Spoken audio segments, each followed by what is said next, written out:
आप देख रहे हैं लाइव फास्ट न्यूज़। आइए आज आपको हम ले आए हैं गगरेट के क्षेत्र के गांव अंदौरा में, जहां पर आज सीएम जयराम ठाकुर जी रैली में पहुंचे हुए थे। तो उनकी रैली थी आज गांव अंदौरा में, तो काफ़ी संख्या में काफ़ी लोग पहुंचे हुए थे उनके आने के कारण। तो चलिए आपको हम उनकी रैली के कुछ दृश्य दिखाते हैं।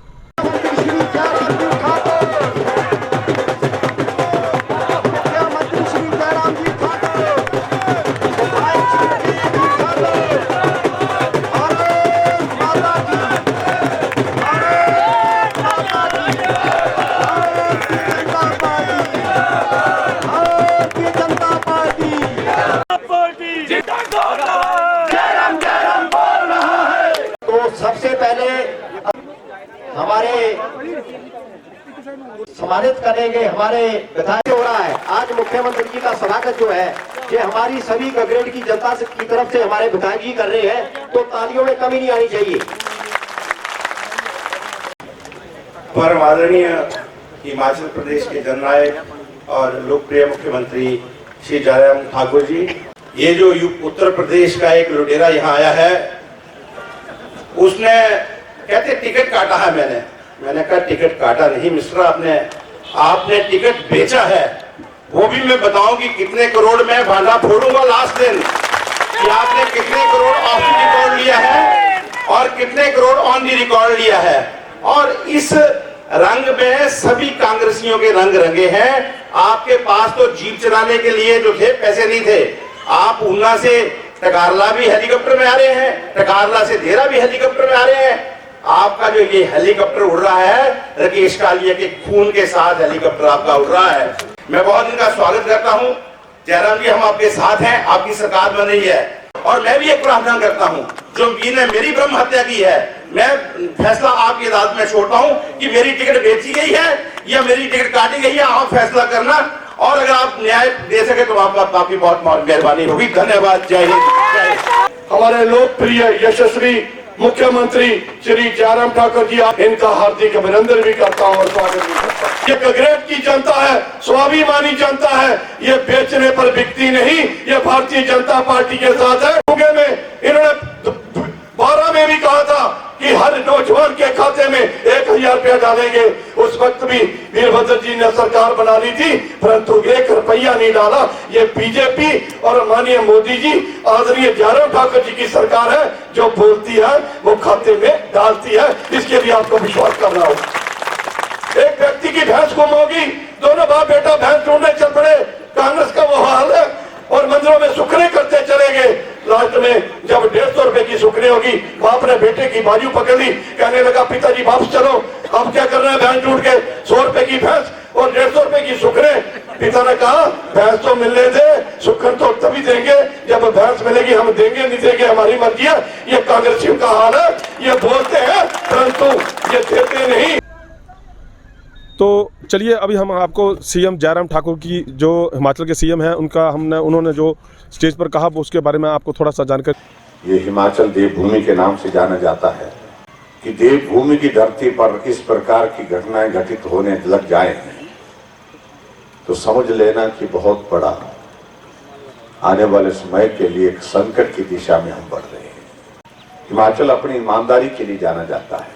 मैं बहुत कम जानता हूं उन लोगों को जिनका जिक्र भाई राकेश जी ने यहाँ पर किया, लेकिन धल बन का इतना प्रभाव हो जाएगा ये हमने कभी कल्पना नहीं की थी। जो आरोप लगाए वो हल्के नहीं है, वो बहुत गंभीर है।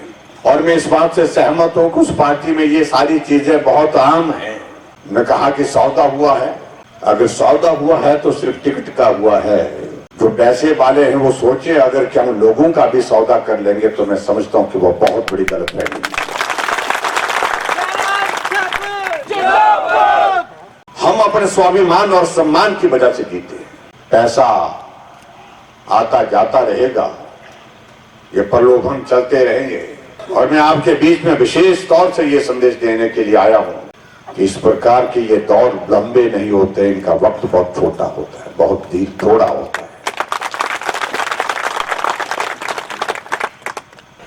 कि हर व्यक्ति, हर प्रदेश मोदी जी के साथ खड़ा होना चाहता है, मोदी जी के साथ चलना चाहता है। कि भविष्य है तो वहां है, नेतृत्व है तो नरेंद्र मोदी जी है। जयराम जी ने कहा कि जब हमने बड़ी विधानसभा में पूछा कि क्या आपने कभी कोई चीज़ नहीं ली मोदी जी के सरकार में की हुई, तो बड़े आराम से मुकर के हमने कुछ नहीं लिया। तो तब उन्होंने कहा बताता कि हम कैसे लाभार्थी, हमने तो कुछ नहीं लिया। मैंने कहा झूठ मत बोलिए, भगवान को साक्षी मान करके कहिए। मैंने कहा वैक्सीन की डोज लगी? वो तो हाँ वो लगी। कितनी लगी? मैंने कहा 2 लगी। वो तो नहीं 3 लगी।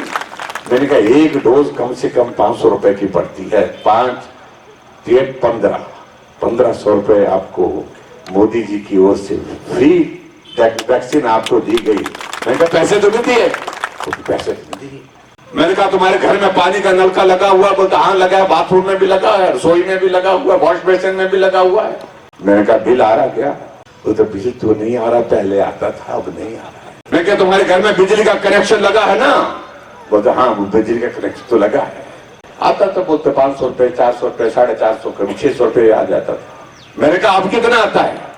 बोलता अब तो नहीं आ रहा है। मैंने कहा आपके घर में महिलाएं हैं? बोलते हाँ महिला भी है। मैंने कहा उनका आने जाने का किराया आधा हुआ कि नहीं हुआ? बोलता हाँ जी वो तो उनका हुआ, हमारा नहीं हुआ। बोलते मैंने कहा आपका भी करेंगे। फिर कहने लगे तुम बीजेपी वाले बहुत खराब है, तुम हिसाब किताब रखते। मैंने क्या रखना पड़ेगा भाई? मैंने कहा लाभार्थी है कि नहीं है? मैं सारी बातों को भी छोड़ देता हूँ, कोई बात नहीं। और अपने नेताओं को बोलो जाकर के कि ये सारे काम हमको मोदी जी ने और जयराम ठाकुर ने करके दिए हैं। पानी दे दिया है, बिजली दे दी है, उसके बाद दवाई का इंतजाम हमारा कर दिया है। कहने लगे हम तो अपनी पार्टी में ना इनको बोलते बोलते थक गए नेताओं को। हम बोलते थे कि भाई ये ऐसे गरीब लोगों के लिए काम करो जैसे अब आपने कर दिया। अब हम तो बोलने लायक नहीं। मैंने कहा नहीं बोलने लायक है तो घर में बैठो, फिर आराम से बैठो। भाई राकेश जी का भी मैं धन्यवाद करता हूँ, आप हमारे परिवार में आकर के यहाँ सहयोग और समर्थन के लिए हम हमारे साथ में हैं। आपका भी दिल से आभार। तो आप देख रहे थे लाइव फास्ट न्यूज़। हमने काफ़ी हद तक कोशिश की कि आपको गांव इंदौरा में सीएम साहब पहुंचे थे, उन्होंने क्या क्या कहा हमने आपको पूरी जानकारी देने की कोशिश की। वोट डालना, किसको डालना नहीं डालना वे तो पब्लिक का काम है और वोटर का काम है। लाइव फास्ट न्यूज़ देख रहे थे आप सुखविंदर के साथ RK।